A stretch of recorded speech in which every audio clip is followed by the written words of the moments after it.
Недавно произошло очередное громкое преступление с участием мигрантов, на этот раз возле телецентра Останкино. Жертвой нападения стала сотрудница телеканала Матч ТВ, которая в тот злополучный день возвращалась домой глубокой ночью. Возле Останкинского пруда несколько молодых жителей одной из среднеазиатских республик надругались над сотрудницей спортивного телеканала. Девушка стала еще одной из множества жертв преступлений, совершенных мигрантами. Об этом и других преступлениях приезжих в отношении россиян мы и расскажем в этом выпуске. Просьба поставить лайк и подписаться на наш канал, чтобы не пропустить новые видео.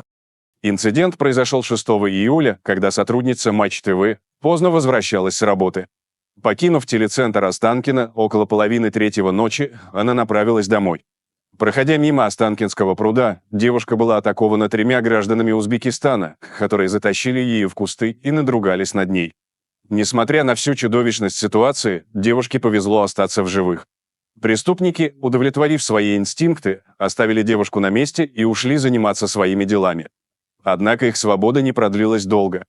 Находящаяся в шоковом состоянии, журналистка смогла вызвать полицию, которая оперативно отреагировала.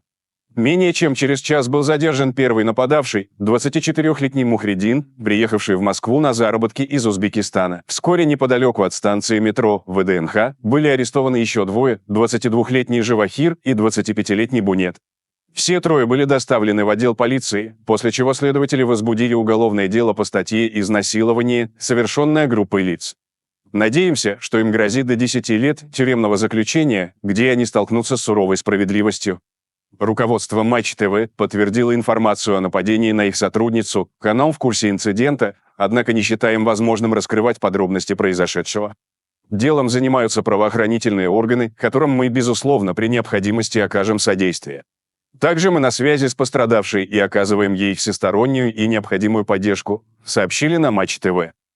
Телеведущая и актриса Яна Поплавская выразила слова поддержки коллегам и была возмущена не только этим случаем, но и всеми преступлениями, связанными с мигрантами. По-хорошему, вся верхушка Узбекистана, включая президента и главу МИДа, давно должна приехать в Москву и стоять на коленях перед всеми жертвами узбекских мигрантов-насильников, педофилов, зоофилов и грабителей, резко высказалась Поплавская. Она также предложила полностью закрыть границу для мигрантов, оставив только туризм и деловые поездки в качестве допустимых целей для посещения России. Комментировать происходящее становится все сложнее. Волна изнасилований, совершаемых мигрантами, охватила страну. Особенно тревожно, что среди жертв нападений часто оказываются дети. На этом фоне глава Следственного комитета России Александр Бастрыкин запросил доклад о ходе расследования изнасилования сотрудницы Матч ТВ в Москве мигрантами. Пресс-служба ведомства сообщила, что уголовное дело возбуждено в отношении 3 граждан Узбекистана. Недавно Александр Бастрыкин обнародовал пугающую статистику. По его словам, рост особо тяжких преступлений, совершенных мигрантами, составил 32% по сравнению с аналогичным периодом прошлого года. Рост тяжких преступлений составил 26%. Примечательно увеличение числа изнасилований и преступлений в сфере наркотиков, рост на 27%. Преступления экстремистского характера увеличились на 147% по сравнению с прошлым годом. В Москве за первое полугодие мигрантами было совершено 103 преступления против детей, что на 87,3% больше, чем за тот же период прошлого года. В числе педофилов лидируют выходцы из Средней Азии, Узбекистана и Таджикистана. Большинство уголовных дел по преступлениям против несовершеннолетних возбуждены по статье 132 УК РФ «Насильственные действия сексуального характера». Из 24 таких преступлений 8 совершили граждане Узбекистана и Таджикистана, 3 – граждане Киргизии. Кроме того, возбуждено 15 дел по статье УК РФ «Совершение развратных действий». 9 преступлений из этого числа совершили граждане Узбекистана, 4 – граждане Таджикистана. И это только в Москве. Данные не учитывают так называемых новых россиян. Представьте, что происходит по всей стране. Напомним, каждый 10-й житель России является иностранным гражданином. При этом никто точно не знает число мигрантов в стране, то ли 14,5 миллионов, то ли 16,5 миллионов человек. Как бы то ни было, исходя из общей численности населения России, каждый 10-й – мигрант. Возмущение многих россиян уже достигло своего апогея, все социальные сети буквально пестрят призывами к власти сделать что-нибудь, чтобы пресечь этот многомиллионный мигрантский поток, защитить русских от произвола приезжих. Они плюют на законы нашей страны и ведут себя по-хозяйски во всех ее уголках. Ведь мигранты сегодня живут в каждом российском регионе, рассасываются по большим городам и сбиваются в стаи. По информации Татьяны Москальковой, уполномоченного по правам человека, в минувшем году в Россию въехало из стран СНГ более 9 миллионов так называемых трудовых мигрантов.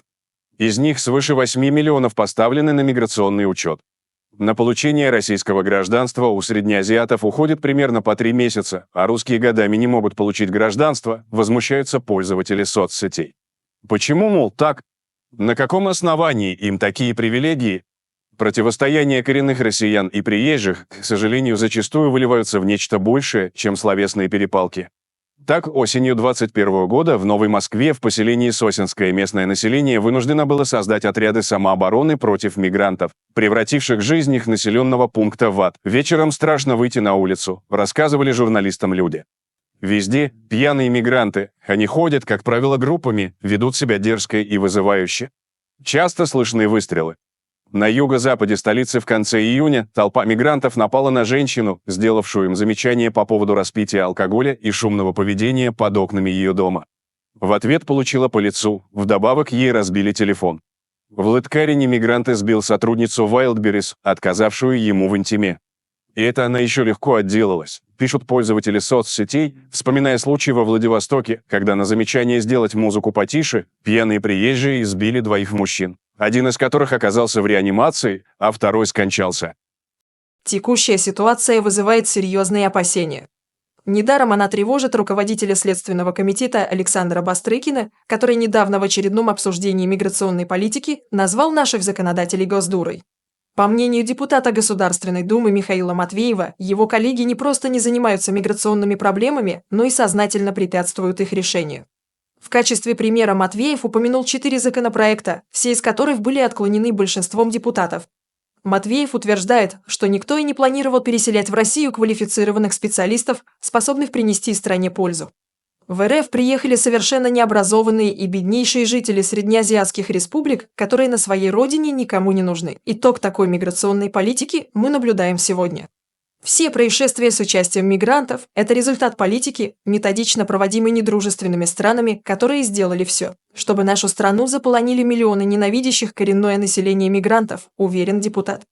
Матвеев также сообщил, что многие приезжие открыто претендуют на свою долю русской земли и требуют создания собственных автономий на территории РФ. Недавно такое собрание провели местные таджики в подмосковной Лобне.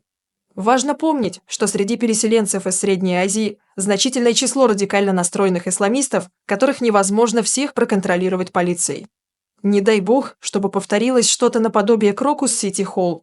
Миграционная ситуация в России сегодня действительно сложная. Удастся ли предпринять что-то для того, чтобы русские на своей исконно русской земле могли спокойно жить и трудиться, быть уверенными в будущем для себя и своих детей, не бояться по вечерам выходить на улицу? На данный момент вряд ли кто-то сможет дать точный ответ на этот вопрос, к сожалению. А что насчет всего этого думаете вы, уважаемые зрители? Делитесь своим мнением в комментариях и не забудьте подписаться на канал, если вы этого еще не сделали. Всем добра, всем пока!